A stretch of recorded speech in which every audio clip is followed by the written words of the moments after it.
Research methods, primary data. Using primary data means collecting them firsthand. There are many ways to do this, such as observing and taking good notes, recording interviews, or measuring activities and behaviours and surveys. The information that can be collected is endless, so it's important to decide carefully which method to use. We will now discuss the main methods of collecting primary data. Surveys are useful for collecting large amounts of data and for conducting quantitative and qualitative analyses on the data collected. There are advantages to creating and using a survey. It is inexpensive. Once the survey has been created, the result will depend on the number of respondents. It is an effective way to structure a research study, especially in the analysis stage of a question on the territory or its impact. Asking many people the same questions helps understand whether everyone sees things the same way or if there are differences. Furthermore, the respondents have time to think, and this can improve the quality of the answers. However, surveys have some weaknesses. First of all, they must be created carefully, because a poorly designed survey, for example with questions that are too complex and difficult to analyse later, is of little use, and it's not possible to work with the answers. Furthermore, a survey may not be appealing, as convincing people to fill in yet another survey is not easy. Furthermore, the survey is an impersonal method, as you do not see who answers the questions, so problems can arise, however remediable, relating to authenticity. Here are some tips for creating a good survey. Ask yourself, who is your target population? A neighbourhood? Employees of a company? A school? Knowing this helps us understand how many have responded, for example as a percentage. Provide clear instructions for filling out the survey in clear and comprehensible language. Try to understand which variables you want to examine to make the questions effective. Choose whether to use closed or open questions. Closed questions are easier to manage. One must simply know the right scale to apply. For example, completely agree, completely disagree, very important, not important, from 1 to 5. Instead, open questions work well when collecting a variety of information, such as gathering information on experiences. Take a look at online tools that help create surveys, like Lime Survey, SurveyMonkey, Google Forms. Interviews are very useful for gathering specific information, which maybe only some people know, or to gather very in-depth knowledge. This is the most flexible tool because when you have a person in front of you, you can ask more questions and connected follow-up questions.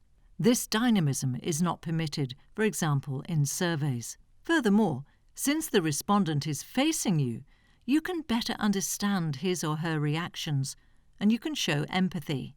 On the other hand, interviews are more complex to organise and more difficult to analyse, to translate the respondent's answers into results. In addition, the respondent's personality can be misleading.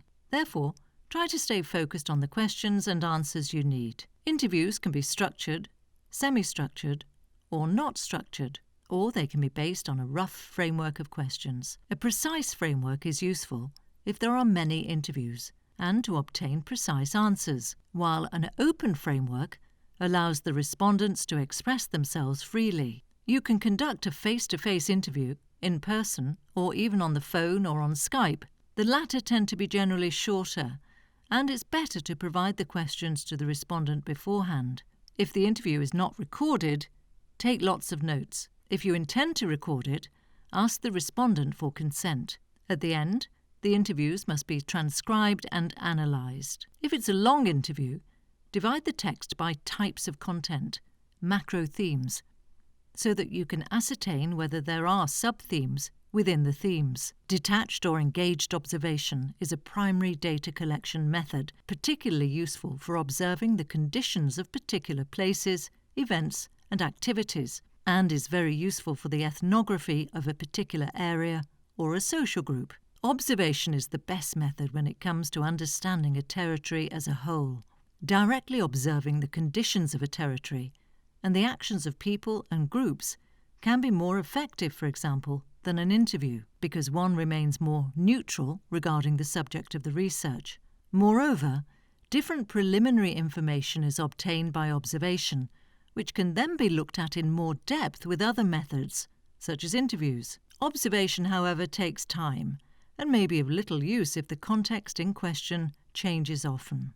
Observation can be pure, the observer does not interact with the context or subject, or engaged, the observer interacts with the subjects of the area for a better understanding.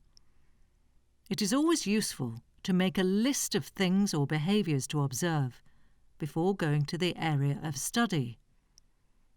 Create a way to collect the information in a structured form. For example, count how many people use a certain service at a certain time. Create a list of relevant details about a work site or remediation site, and try to gain access to the sites to be observed. A focus group is a type of group interview that focuses on the in-depth analysis of a given subject area, not only through questioning the different participants, but also through the interaction between the participants themselves.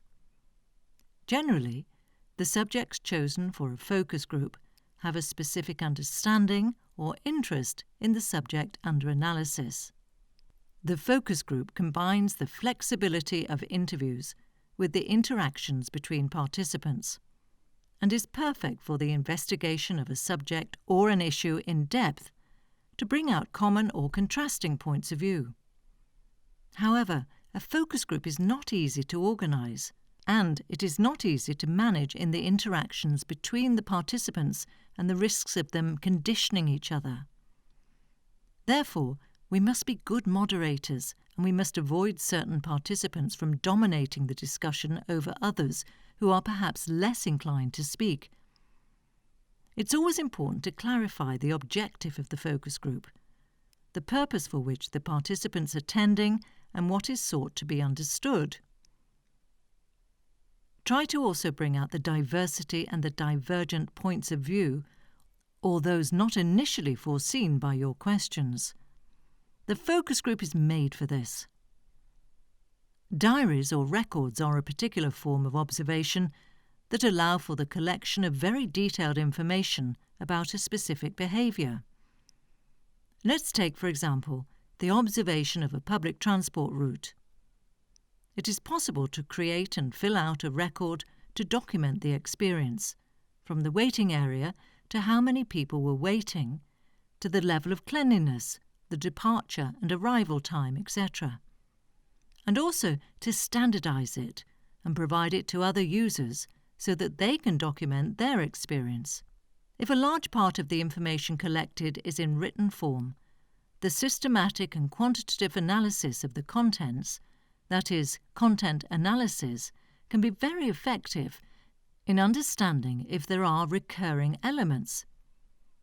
It is possible, for example, to collect all the articles of an online newspaper on a specific subject and to insert the entire text into an online software to understand which elements are recurring and common, perhaps over time. Now it's your turn. Choose which primary data collection method you want to use carefully based on the purpose of your research, and start your field research.